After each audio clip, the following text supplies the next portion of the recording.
Jack Clark for IC Gaels, joined by coach of the softball team, Katie Jansson. Coach, with 2019 beginning, new start for you here at Iona. Your collegiate coaching career began in Manhattanville as an assistant. You moved to Iona, eventually Monroe. What did you learn at those programs that you want to bring here and instill at Iona? So everywhere that I've been, starting at Manhattanville and then coming back here and moving on to Monroe, I was very lucky that I got to wear a lot of hats and do a lot of different things as far as practice planning, equipment, facility management, all those kinds of things, recruiting.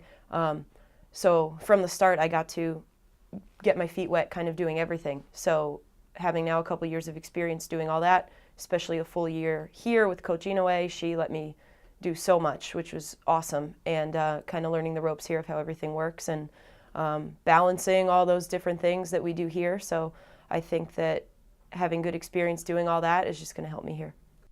And then obviously as a player and as a coach, postseason experience, and here at Iona, how do you think that impacts you as a leader and the leader of the program?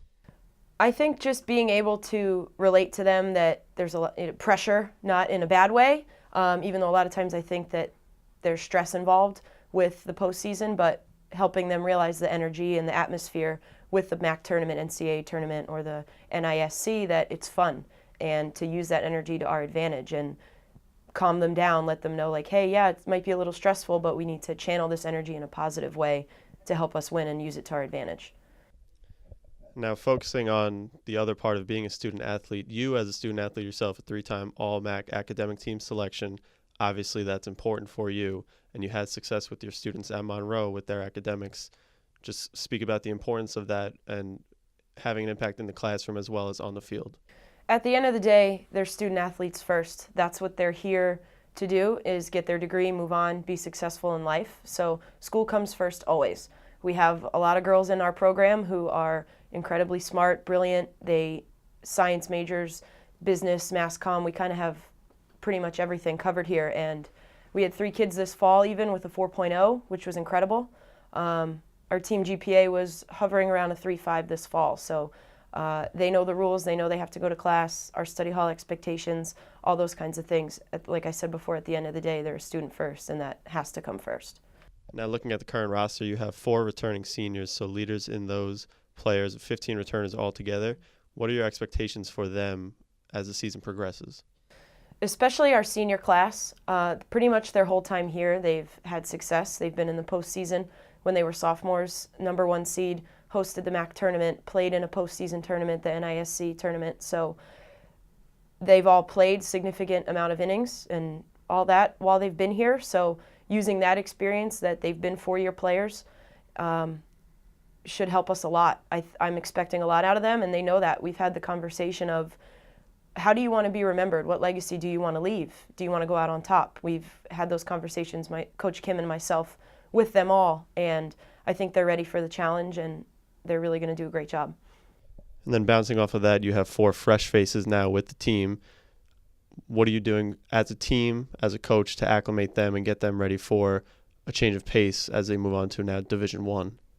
Definitely had some learning curves this fall, but they embraced it. They worked really hard and improved. In our 8 fall games, they all got to play. They're really going to push our upperclassmen and our returners who have played a lot to be better, and that's exactly what you want every year, is the class coming in to push the kids ahead of them. That's how we get better, and that's what I expect them to do. I really think that all 4 of them have a chance for significant playing time if they keep working as hard as they do. Now, for the team as a whole, about a month and change away from the season opener on February 22nd, the UNC Greensboro tournament.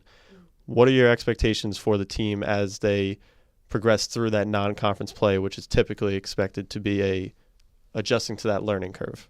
Exactly. I think our schedule is competitive, but at the same time sets us up with a good chance to be successful and prepare us for MAC play. Every day, my expectation of them is that they go out, they get better, they do what the coaching staff asks them to do, and continue to learn with each game and not make the same mistakes twice, because that's going to ultimately get us ready for our conference play. Now, how important are these road trips that you guys are going to be on a lot in the beginning of the season important for team bonding? Those long bus rides, sometimes I think the most team bonding happens. We'll be on the bus for, oh my gosh, probably 11 hours, something like that, going down to Greensboro, another bus trip 2 weekends later, and then 5-6 days out in California, which is nice that some of our girls on the roster are from Northern California, so I think that's going to be nice for them to kind of bring the team home, let them see where they're from at the same time while getting better and playing. Coach, thank you for your time. Best of luck this season.